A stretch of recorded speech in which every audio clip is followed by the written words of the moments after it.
نہ کوئی غم کرو نہ خوف، خوشیاں مناؤ جنت کی جس کا تم سے وعدہ کیا گیا تھا۔ اللہ کی ربوبیت پر اطمینان جب انسان کو ہو جاتا، میرا رب اللہ ہے، ربی اللہ، انسان کے لیے نہ کوئی کھٹکا، نہ کوئی خطرہ، نہ کوئی خوف، نہ کوئی حزن۔ جو کچھ ہو رہا ہے کس کے اذن سے ہو رہا ہے؟ اللہ کے اذن سے۔ اللہ کے اذن کے بغیر پتہ تک نہیں ہلتا۔ یہ کوئی اندھا بہرا مادہ نہیں ہے جس سے مجھے کوئی خوف ہو۔ اندھا بھینسا چلا آ رہا ہو اس سے تو ڈرنے کا ہر انسان کو ڈرنا چاہیے، نہ معلوم کس کو ٹکر مار دے۔ لیکن نہیں، اس کائنات کو چلانے والا ایک سمیع و بصیر خدا ہے۔ وہ جو میرا دوست ہے، میرا ولی ہے۔ اللہ ولی الذین آمنوا یخرجہم من الظلمات الی النور۔ اللہ اہل ایمان کا ولی ہے، ساتھی ہے، پشت پناہ ہے، مددگار ہے، حمایتی ہے۔ بتائیے جسے یقین ہو جائے کہ اللہ میرا مددگار، اللہ میرا محافظ، اللہ میرا پشت پناہ، اللہ میرا حمایتی، اس کے لیے کوئی خوف ہوگا؟ اس سے کوئی ڈر ہوگا؟ میں مثال دیا کرتا ہوں ایک بہت سادہ، پنجاب کے دیہات کی۔ تو بڑا چودھری ہے اور کوئی غریب کسان ہے۔ اس غریب کسان کے جانوروں کو ہر وقت اندیشہ ہوگا چوری کا، کوئی میری بھینس کھول کر نہ لے جائے، کوئی میرا بیل کھول کر نہ لے جائے۔ لیکن جس کے بارے میں یہ سب کو معلوم ہو کہ وہ جو بڑا چودھری ہے وہ اس کا دوست ہے، اس کی بچیا کو کوئی خوف ہوگا؟ اس کی بھینس پر کوئی ہاتھ ڈالے گا؟ اسے کوئی اندیشہ ہوگا؟ نہیں۔ کیوں؟ کہ وہ بڑا چودھری، بڑا اس کا یہاں کا سردار، جاگیردار، سب کو معلوم ہے وہ میرا دوست ہے، کوئی میرے خلاف اقدام نہیں کر سکتا۔ اس دنیا میں یہ چھوٹی سی بات اگر آپ کے دلی اطمینان اور سکون کا باعث بن سکتی ہے تو ذرا تصور کیجئے۔ میں لفظ تصور استعمال کروں گا صرف اس لیے کہ اس کا ہم جس کو کہتے ہیں ادراک اور شعور کر نہیں سکتے، اگر کے ساتھ کر سکتے۔ اگر یقین ہو کہ اللہ میرا مددگار اور یقین ہو کہ اللہ ہر آن میرے ساتھ ہے، پھر کوئی خوف؟ کس کا خوف؟ کوئی شے اللہ سے بالا تر ہے؟ کوئی قوت اس سے زیادہ طاقتور ہے؟ کوئی اس کے ارادے کو بدلنے والا ہے؟ کوئی اس کی مشیت کے آڑے آنے والا ہے؟ یہی بات ہے جو حضور نے فرمائی، یہ ایمان کا حاصل ہے لب لباب، کہ دیکھو اچھی طرح اس بات کو ذہن نشین کر لو۔ اگر تمام انسان مل کر تمہیں کوئی نقصان پہنچانا چاہے، نہیں پہنچا سکتے مگر جو کچھ اللہ نے لکھ دیا ہو، اور تمام انسان مل کر تمہیں کوئی نفع پہنچانا چاہے، نہیں پہنچا سکتے مگر وہ شے جو اللہ نے طے کر دی۔ آپ پھر میں کہوں گا ذرا طاری کیجئے، اسے فرض کیجئے، اسے سوچئے۔ اگر اس حدیث پر ہمارا دل ٹھکا ہوا ہو تو کسی سے ڈر ہوگا؟ یہ مجھے نقصان نہ پہنچا دے، یہ میری رپورٹ خراب نہ کر دے، یہ میری انکریمنٹ نہ رکوا دے، یہ میرا یہ نہ بگاڑ دے، یہ میرے یہ نقصان نہ پہنچا دے۔ اس کا ڈر، اس کا ڈر، اس کا خوف، اس کی خوشامد، اس کے لیے جا کر طرح طرح سے اپنی عزت نفس کو ذلیل کروانا اس کے سامنے، یہ سب کچھ کیوں کرتا ہے انسان؟ جب سمجھتا ہے کہ اس کے ہاتھ میں میرا کوئی نفع ہے، اس کے ہاتھ میں میرے لیے کوئی ضرر ہے، یہ مجھے کوئی غضب پہنچا سکتا ہے، یہ مجھے کوئی نقصان پہنچا سکتا ہے، یہ میرا کوئی کام بنا سکتا ہے، یہ میری کوئی ضرورت پوری کر سکتا ہے، اسی کا نام شرک ہے۔ جہاں آپ نے یہ سمجھا کہ غیر اللہ کے اندر کوئی طاقت موجود ہے، وہی شرک ہے۔ بتوں سے تجھ کو امیدیں، خدا سے نو امیدی، مجھے بتا تو صحیح اور کافری کیا ہے؟ شرک تو یہ ہے۔ جس پر بھی تمہیں یہ خیال ہے، کلمہ ہے یہ کلمہ سوم، لا حول ولا قوت الا باللہ، ذرا اس پر دل کو کبھی اگر آپ تصور کریں، پھر فرض کریں، دل ٹھک جائے اس پر، کوئی طاقت نہیں۔ یہی بات تھی جو شیخ عبد القادر جیلانی رحمۃ اللہ علیہ نے اپنی وصیت میں اپنے بچے سے کہی۔ 11ویں دینے والے ہیں لیکن حضرت شیخ عبد القادر جیلانی کی وصیت اور تعلیمات کو کتنے لوگ ہیں جانتے ہو؟ یہ جن مقامات تک پہنچے ہیں وہ کس چیز کی بدولت پہنچے؟ انہوں نے جو پیغام دیا وہ کیا تھا؟ اے میرے بچے، جس طریقے سے قرآن مجید میں حضرت لقمان کی نصیحتیں جو ہے نقل کر دی گئی ہیں، میں یہ عرض کروں گا بالفرض اگر قرآن حضرت عبد القادر جیلانی کے بعد نازل ہوا ہوتا تو شیخ عبد القادر کی یہ نصیحتیں بھی قرآن میں درج ہوتی۔ اتنی اونچی نصیحتیں ہیں۔ اے میرے بچے، اس حقیقت کو ذہن نشین کر لے، لا فاعل فی الحقیقت ولا مؤثر الا اللہ۔ اس کائنات میں نہ کوئی فاعل حقیقی ہے نہ مؤثر حقیقی ہے سوائے اللہ۔ کسی شے میں کوئی تاثیر نہیں اگر اللہ نہ چاہے۔ آگ جلا نہیں سکتی اگر اللہ نہ چاہے، پانی ڈبو نہیں سکتا اگر اللہ نہ چاہے، زہر ہلاک نہیں کر سکتا اگر اللہ نہ چاہے، کوئی چیز فائدہ نہیں پہنچا سکتی اگر اللہ نہ چاہے۔ تو در در پہ کیوں سر جھکاتے ہو؟ در در پر کیوں جبیں سائی کرتے ہو؟ سب کے سامنے کیوں ہاتھ پھیلاتے ہو؟ ایک اللہ سے مانگو، ایک اللہ کے سامنے زمین پر اپنی جبین رکھو۔ لا فاعل فی الحقیقت ولا مؤثر الا اللہ۔ نظر آتا ہے ہمیں کہ پانی پیاس بجھا دیتا ہے، پیاس بجھانے کی صلاحیت پانی میں نہیں ہے، اللہ کے اذن سے۔ کھانا بھوک مٹا دیتا ہے، بھوک مٹانے کی صلاحیت کھانے میں نہیں ہے، اذن رب میں ہے۔ دیکھیے یہی یقین تھا حضرت موسیٰ علیہ السلام کا واقعہ یاد کیجئے۔ سامنے سمندر آ گیا ہے، قوم دیکھتی ہے پیچھے کہ گرد و غبار کا طوفان، معلوم ہوا کہ فرعون اپنے لشکر سمیت آ گیا۔ لشکر جب چلتا تھا تیز رفتاری کے ساتھ تو گرد و غبار کا جو طوفان اٹھتا تھا اس کا تصور کیجیے، اور لمحہ بلمحہ وہ قریب آ رہا ہے۔ پوری قوم نے کیا کہا؟ اے موسیٰ انا لمدرکون، اے موسیٰ ہم کو پکڑے گئے۔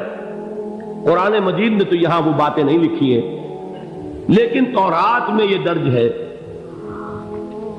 کہ بنی اسرائیل جھگڑنے لگے، دست و گریبان ہو گئے موسیٰ کے ساتھ۔ موسیٰ نے یہاں مروایا لا کر، اس سے تو ہم ہی بہتر تھے، وہاں کھانے کو ملتا تھا، زندگی تو تھی، بیگار ہم کر رہے تھے، موت تو نہیں تھی۔ اب جو کچھ ہوگا اس کا تصور کرو، جس طریقے سے ہمارے ٹکڑے اڑائے جائیں گے۔ تو لڑ رہے ہیں حضرت موسیٰ علیہ السلام سے، یہ تورات کی تفصیل ہے۔ قرآن میں صرف اتنا آیا ہے، پریشان ہو کر انہوں نے کہا انا لمدرکون، موسیٰ ہم کو پکڑے گئے۔ اس وقت موسیٰ کا جواب کیا ہے؟ کلا ان معی ربی سیہدین، نہیں، میرے ساتھ میرا رب ہے، وہ راستہ دے گا۔ بتائیے کہاں راستہ نظر آ رہا ہے؟ یہ ہے ایمان بالغیب۔ راستہ نظر نہ آئے تب اللہ پر یقین ایمان ہے۔ جیب میں پیسے ہوں اور تب دل کو اطمینان ہے تو ایمان کس پر ہوا؟ پیسے پر، اللہ پر نہیں۔ جب وسائل و ذرائع نہ ہو اور پھر یقین ہو کہ اللہ مسبب الاسباب ہے، وہ اسباب کا پابند نہیں ہے، وہ اسباب کا محتاج نہیں ہے، اسباب اس کے محتاج ہے۔ اگر یہ یقین ہے تو اللہ پر ایمان ہے، یہ نہیں ہے تو تمہارا ایمان اسباب پر ہے، وسائل پر ہے، ذرائع پر ہے، مادیات پر ہے، اللہ پر نہیں۔ اس وقت کہاں راستہ تھا؟ کوئی راستہ تھا؟ سمندر ہے اور ادھر سے لشکر آ گیا ہے۔ کلا ان معی ربی سیہدین۔ اب دیکھیے ایمان کہہ دینا آسان ہے، ہوا معکم اینما کنتم، جہاں کہیں بھی تم ہوتے ہو اللہ تمہارے ساتھ ہوتا ہے، لیکن اس کا یقین قائم ہو جائے تو زمین و آسمان کا فرق واقع ہو جائے۔ یہی بات ہوئی حضور کے ساتھ۔ غار ہے، چھپے ہوئے ہیں محمد رسول اللہ اور آپ کے وہ یار غار ابو بکر صدیق رضی اللہ تعالی عنہ۔ اقبال نے حضرت ابو بکر کی شان میں چند اشعار کہیں صرف، لیکن واقعہ یہ ہے کہ بھاری بھاری نظموں پر اور قصیدوں پر بھاری ہے، طویل ترین نظمیں اور قصیدے ہوں ان پر بھاری ہے۔ ہمتیں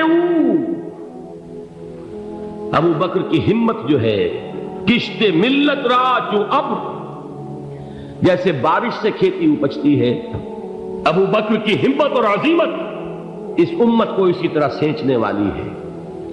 ثانیے اسلام و غار و بدر و قبر،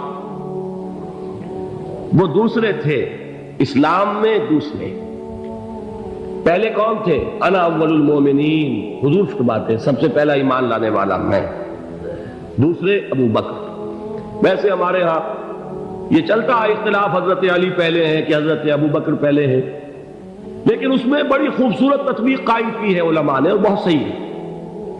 چار کے بارے میں فیصلہ ہی مت کرو کہ کون پہلے، ان کی ایک عجیب تقسیم کر دی ہے۔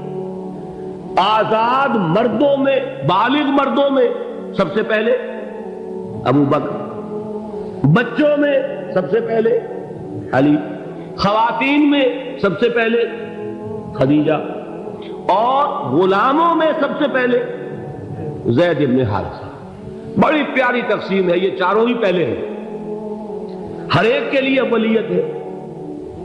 اور واقعہ یہ ہے کہ اگر زمانی اعتبار سے تعین ہوگا تو پہلے خدیجۃ الکبریٰ آئیں گی رضی اللہ تعالی عنہ، کسی اور سے بات کرنے کی نوبت بعد میں آ سکتی ہے، پہلے تو اہلیہ محترمہ سے بات ہوئی، آتے ہی پہلی وحی ہوئی ہے، ابھی تبلیغ کا حکم نہیں تھا۔ کس کو بتایا واقعہ؟ ابھی اپنی نبوت کی تبلیغ کا تو حکم ہی نہیں آیا۔ واقعہ کس کا ہے؟ وہ خدیجہ کا ہے۔ جب کہا ہے کہ خشیت علی نفسی، مجھے اپنی جان کا اندیشہ ہے، تو کیا جواب دیا خدیجہ نے رضی اللہ تعالی عنہا؟ وہ صدیقۃ الکبریٰ ہے۔ صدیقات جو ہے خواتین، ان میں چوٹی پر خدیجۃ الکبریٰ ہے رضی اللہ تعالی عنہا، اور صدیق جو مرد ہیں ان میں صدیق اکبر ہے ابو بکر صدیق رضی اللہ تعالی عنہ، لیکن صدیقات میں چوٹی پر۔ جب حضور نے فرمایا خشیت علی نفسی، کیا فرمایا؟ کیا عرض کیا؟ کیسے تسلی دی؟ نہیں نہیں، اللہ آپ کو ضائع نہیں کرے گا، آپ غریبوں کے ہمدرد ہیں، آپ مساکین کے تکالیف رفع کرنے والے ہیں، آپ بیواؤں کی سرپرستی کرتے ہیں، آپ مسافروں کی خدمت کرتے ہیں، اللہ آپ کو ضائع نہیں کرے گا۔ یہ یقین ہے اس خاتون کے اندر۔ خیر وہ ایک علیحدہ بات ہو جائے گی۔ میرے دل پر حضرت خدیجہ رضی اللہ تعالیٰ عنہ کی شخصیت کا بڑا گہرا نقش ہے، جو وہ کوئی اور ہی وقت اور موقع ہوا تو بیان ہوگا۔ بہرحال اقبال نے ایک مصرے میں جو چار اولیتیں جمع کر دی ہیں، ہمتیں او کشت امت را چو ابر، ثانی اسلام و غار و بدر و قبر۔ اسلام میں حضور کے بعد پہلے کون؟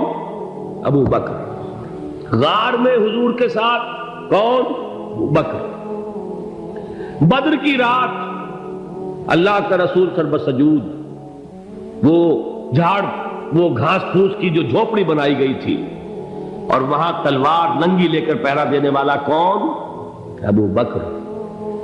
اور اس حجرہ عائشہ میں محمد کے بعد سب سے پہلے دفن ہونے والا کون؟